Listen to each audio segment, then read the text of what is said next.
Hello दोस्तों, नमस्कार। आप सभी का स्वागत है अपने YouTube चैनल IPK ब्लॉग पे। दोस्तों, आज हम बात करने वाले हैं कि ऑटो पार्ट्स बिजनेस के लिए किन किन पार्ट्स की ज़रूरत पड़ती है। तो दोस्तों, जैसे कि आप सभी जानते हैं, मेरा नाम है अमित और आज हम बात करने वाले हैं कि आज ऑटो पार्ट्स बिजनेस को आप किस तरीके से कितने कितने पार्ट्स को लेके आप क्या बिजनेस कर सकते हैं। क्योंकि दोस्तों, कुछ मेरे सब्सक्राइबर हैं यूट्यूब फैमिली में, जिनके कुछ क्वेश्चन ये थे आ रहे थे मेरे पास कई कि हम किन पार्ट्स को लेके बिजनेस स्टार्ट कर सकते हैं, कैसे कर सकते हैं बिजनेस। तो दोस्तों, मैं आपको ये बताना चाहता हूँ, अगर आप बिल्कुल अगर न्यू हैं, फ्रेशर हैं, बिल्कुल अगर आप स्टार्ट कर रहे हैं, तो आप किस लेवल पे स्टार्ट करना चाह रहे हैं, किस तरीके का बिजनेस स्टार्ट करना चाह रहे हैं, तो ये सारी चीज़ें पहले मेन होती हैं। मेरा कहने का मतलब है दोस्तों कि आप सप्लाई करना चाहते हैं या आप छोटा रिटेल काउंटर खोल के मैकेनिक को माल देना चाहते हैं या कोई बड़ा होलसेल काम करना चाहते हैं। क्योंकि दोस्तों, तीनों में ही बहुत सारी चीज़ें डिफरेंट हो जाती हैं सारी। तो सबसे पहली चीज़ आती है इन्वेस्टमेंट की, कि किसमें क्या इन्वेस्टमेंट हो सकती है इन तीनों के, इन पैटर्न पे, इन लेवल पे काम करने का अपना अलग अलग सिस्टम है इस पर। दोस्तों, अगर आप कोई सप्लायर बनना चाहते हैं, कोई एक दो प्रोडक्ट करके करना चाहते हैं, तो 10-15-20 हज़ार रुपये में आप छोटे से लेवल से स्टार्ट कर सकते हैं। छोटा बिजनेस आपका धीमे धीमे रन करेगा। अगर आप कोई ऑटो पार्ट्स की शॉप खोलना चाहते हैं रिटेल, तो उसमें आपको कम से कम 2-2.5 लाख रुपये आपका छोटा सा शॉप पे लग जाएगा। और अगर आप कोई होलसेल करना चाहते हैं, तो होलसेल में दोस्तों 5 से 10 लाख के बीच में आपका होलसेल में आपका लगेगा। क्योंकि दोस्तों, अगर आप कोई होलसेल काम करते हो या कोई फ्रेंचाइजी लेते हो, कोई डिस्ट्रीब्यूटरशिप लेते हो अगर आप, तो 5-7 लाख रुपए एक कंपनी अपनी आपसे लेगी स्टार्टिंग में। उसके बाद आपको डिस्ट्रीब्यूटरशिप दे देती है। तो दोस्तों, इस तरीके से ऑटो पार्ट्स काम को आप स्टार्ट कर सकते हैं। और रही बात पार्ट्स की, तो देखिए, ऑटो पार्ट्स में अगर आप उतरते हो और काम करते हो, सप्लाई में जैसे मैंने आपको बताया, सप्लायर हो, अगर आप सप्लाई करना चाहते हो तो आप 1-2 प्रोडक्ट से स्टार्ट कर सकते हो, कोई दिक्कत नहीं। धीमे धीमे आपके पास रेंज बढ़ती रहेगी, क्योंकि वो आप जाके वहाँ छोटे छोटे मैकेनिक को, अपने आसपास के छोटे या कोई रिटेलर है, उनको आप माल दे रहे हो, तो वो आपसे वो लेंगे, क्योंकि आप 1 या 2 प्रोडक्ट पे काम कर रहे हो। दूसरी बात आती है रिटेल की। तो रिटेल में दोस्तों क्या होता है कि मान लीजिए आपने एक रिटेल काउंटर खोला है, और रिटेल काउंटर में आपके पास ज़्यादा से ज़्यादा माल होना चाहिए, क्योंकि आपके पास जो मैकेनिक आएगा वो आपसे ऑयल भी लेगा, वो आपसे चेन पॉकेट भी लेगा, वो आपसे स्पार्क प्लग भी लेगा, वो आपसे इंडिकेटर भी लेगा, वो आपसे ब्रेक शू भी लेगा, वो आपसे ब्रेक लीवर भी लेगा, वो आपसे सीट कवर भी लेगा। मतलब बहुत सारे, मतलब इसमें मैं गिना नहीं सकता हूँ, बहुत आइटम होते हैं दोस्तों, बहुत आइटम होते हैं जो आपको जनरली आपको रखने पड़ेंगे। तो इसमें आपका इन्वेस्टमेंट लगेगा दोस्तों, 2-2.5 लाख रुपए आपका इन्वेस्टमेंट आपको आएगा ही आएगा। और इसके बाद आप अगर कोई डिस्ट्रीब्यूटरशिप पे काम करना चाहते हो, कोई एक ऐसी फ्रेंचाइजी लेना चाहते हो, प्रोडक्ट पे काम करना चाहते हो, तो दोस्तों उसके लिए आपके पास पहले स्टार्टअप होना चाहिए। क्योंकि कंपनी भी उन्हीं कस्टमर के पास आती है, उन्हीं के दुकानदार के पास आती है जो पहले से मार्केट में उन्होंने अपनी एक अच्छी पोजीशन बनाई हुई है। या फिर दोस्तों, आपके पास अच्छा खासा पैसा हो और आपका डायरेक्ट लिंक किसी कंपनी के थ्रू या आपका कोई मिलने वाला है, तो आप जाके डायरेक्ट काम आप कोई कर सकते हो। अगर आप कोई ब्रांड पे काम करना चाहते हो, जैसे कैस्ट्रॉल है, वेरॉक है, मिंडा है, तो ये सारे आइटम जो ब्रांड आइटम है, हीरो है, बजाज है, तो इस पे आप जाके तब काम कर सकते हो दोस्तों। लेकिन इसमें आपका खूब पैसा, उसमें आपका इन्वेस्टमेंट होगा। तो मेरा दोस्तों कहना है, अगर आप इस लाइन में अगर बिल्कुल नए हो, तो आप एक छोटा सा शुरुआत करें, धीमे धीमे पहले पार्ट्स के बारे में जानकारी लें। क्या पार्ट्स होते हैं, क्या पार्ट्स की रिक्वायरमेंट होती है, कितने कौन कौन से पार्ट्स मार्केट में ज़्यादा रन करते हैं, तो उस हिसाब से आपके माइंड में एक सारी चीज़ें सेटअप होंगी। आपको समझ में आएगा कि कौन से पार्ट्स सबसे ज़्यादा ज़रूरी हैं, कौन से पार्ट्स कम बिकते हैं। तो ये सारी चीज़ें आपके लिए बहुत फ़ायदेमंद होंगी। इन्वेस्टमेंट करना तो बड़ी चीज़ नहीं है, हो सकता है सबके पास पैसा है, किसी के पास पैसा नहीं है, लगा सकता है। सप्लायर में करने में क्या, आपको एक छोटी सी सीढ़ी है, या रिटेल काउंटर खोल लेते तो भी आपको एक नॉलेज होने लगती है। अगर आप बड़े कदम की ओर ना जाते, होलसेल डिस्ट्रीब्यूटर की यार ना बढ़े, तो आप एक सप्लायर या एक रिटेल काउंटर आप ओपन कर सकते हैं।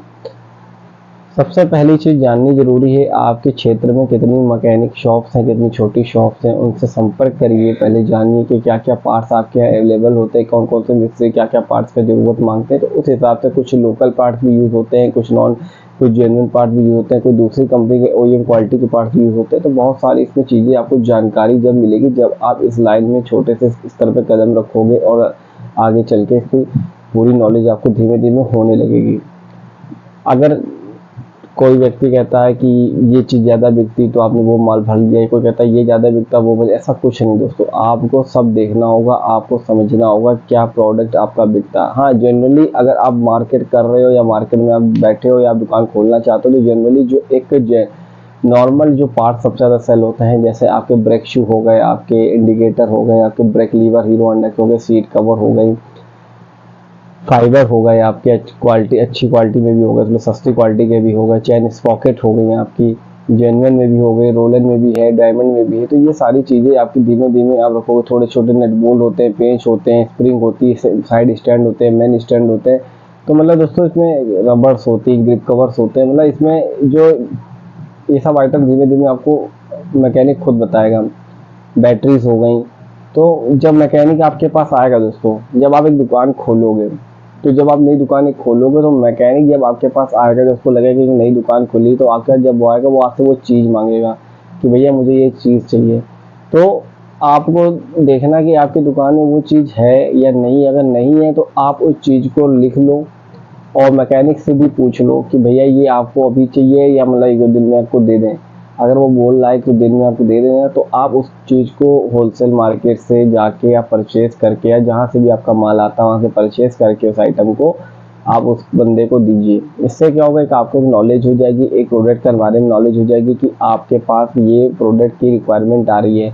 उसके बाद दोस्तों ये देखिए कि मार्केट में जो अगर आपके 10 से 15-20 मैकेनिक आ रहे हैं, तो वो सबसे ज़्यादा किस चीज़ को रिक्वायर कर रहे हैं, किस चीज़ की डिमांड ज़्यादा मांग, तो उस चीज़ के माल को थोड़ा सा आप एक्स्ट्रा लेके चलें। जिस माल की रिक्वायरमेंट कम आ रही है, जिस माल में आपको लग रहा है कि कम बिक रहा है, तो उस चीज़ का स्टॉक थोड़ा कम लेके चलें। धीमे धीमे दोस्तों जब आप दुकान खोलेंगे, धीमे धीमे आप बैठेंगे, जानकारी आपको अपने आप होने लगेगी सारी चीज़ें। दूसरी चीज़, आप अपनी दुकान के आगे या किसी ऐसे दुकान में कोई अगर जानकार मैकेनिक अगर आप बैठा लेते हैं, आपको उसका कुछ सैलरी नहीं देना है। अगर कोई मान लीजिए कोई मैकेनिक आता और कहता भैया मैं आपकी दुकान के आगे बैठ के अपनी बाइक सर्विस वगैरह करना चाहता हूँ, तो आप उसको बैठा सकते हैं। आपको कोई उसको ना पैसे देने हैं, ना आपको उससे कोई पैसे लेने हैं। उससे आपका प्लस पॉइंट ये होगा दोस्तों कि जब वो जानकार मैकेनिक आपकी दुकान के आगे किसी बाइक को कोई बाइक सर्विस होने आएगी आपकी दुकान पे, तो सीधी सी बात है, वो भाई वो तो सर्विस कर रहा है, लेकिन पार्ट्स वो कहाँ से लेगा? वो पार्ट्स आपकी दुकान से लेगा। और दूसरी चीज़ दोस्तों क्या होती है कि अगर आप पार्ट्स रखें और अगर नहीं भी रखें, तो वो मैकेनिक आपको बताएगा कि भैया ये गाड़ी आएगी, हीरो की आएगी, बजाज की आएगी, ये गाड़ियाँ ज़्यादा आती हैं, आप इनके पार्ट्स ज़्यादा मंगा के रखें, ये सेल ज़्यादा होते हैं। तो जब मैकेनिक आपकी दुकान में बैठेगा, आप सर्विस करेगा, तो आपको सारे पार्ट्स के बारे में धीमे धीमे जानकारी हुई, कौन सा नट बोल्ट सही है, कौन सा की, फिर उसके हिसाब से सारी जानकारियाँ आपको मिलती जाएंगी। उस हिसाब से आप अपने माल को इस दुकान को भरते रहिए, सारी चीज़ें आपके पास पॉसिबिलिटी होती जाएंगी। तो ये कोई बहुत बड़ी चीज़ नहीं है कि भैया मैं नया बिजनेस कर रहा हूँ, तो आपको कोई टेंशन लेने वाली बात है कि क्या करूँ, कैसे करूँ। बस आपको ये सोचना है कि मैं किस स्तर पे बिजनेस करना चाह रहा हूँ। मैं रिटेल काउंटर पे काम करना चाह रहा हूँ, या सप्लाई करना, माल देना चाहता हूँ, या मुझे बहुत बड़ा होलसेल का काम करना। मैं अगर आपको यही सजेस्ट करता हूँ कि अगर आप कोई बिजनेस कर रहे हो, तो मैं ये कहूँगा कि अभी होलसेल बिजनेस आप ना पकड़ें, क्योंकि होलसेल बिजनेस में आपका जो है पेमेंट भी बहुत ज़्यादा लगता है। जब तक वो आपको 4-5 साल की अच्छी खासी नॉलेज ना हो जाए ऑटो पार्ट्स के अंदर, तब तक आप ऐसा काम ना करें जिसमें आपको लॉस आगे उठाना पड़े। क्योंकि मैं अपने सब्सक्राइबर से, अपने यूट्यूब फैमिली से यही चाहता हूँ कि जो भी काम करें वो धैर्यपूर्वक करें, ईमानदारी से करें, मेहनत से करें, तो आपको एक दिन ज़रूर सफलता मिलेगी और आप आगे निश्चित ज़रूर बढ़ोगे। तो दोस्तों ये वीडियो बनाने का सिर्फ मकसद यही था कि मेरे जो भाई लोग हैं जो मेरे से क्वेश्चन कर रहे थे कि मैं भाई किस तरीके से काम को स्टार्ट कर सकता हूँ, तो इसलिए मैंने ये वीडियो पर्पस से मैंने बनाई है, ताकि वो लोग इस वीडियो को देखें और आके जाके समझ के अपना वो काम स्टार्ट कर सकें। और आप लोग जब स्टार्ट करते हो कोई काम, कोई छोटी चीज़, तो मुझे बहुत खुशी होती है दोस्तों। तो जब तक आपको समझ में आए तो आप ये काम करें और थोड़ा सा इसके बारे में अच्छी खासी जानकारी कर लें। देखिए ऑटो पार्ट्स लाइन एक ऐसी लाइन है कि आपके पास गाड़ियाँ आज के टाइम पे बढ़ ही रही हैं, काम बढ़ ही रहा है, दुकानें खुल ही रही हैं, मैकेनिक बन ही रहे हैं, तो सारी चीज़ें काम भी ऐसा नहीं है कि नहीं चलने वाला, काम चलता है दोस्तों। एक आप अच्छे रेपुटेशन वैल्यू से मार्जिन से अगर आप काम करेंगे डिस्काउंट से, तो आपके पास अच्छे कस्टमर बनेंगे, आपके पास अच्छे सेल आपकी होगी। तो दोस्तों अगर आपको वीडियो पसंद आई हो, वीडियो अच्छी लगी हो, तो चैनल को सब्सक्राइब कर लीजिएगा, वीडियो को लाइक कर दीजिएगा। जब तक के लिए फिर हम आपसे मिलते हैं, आपसे विदा लेते हैं। टेक केयर, जय हिंद।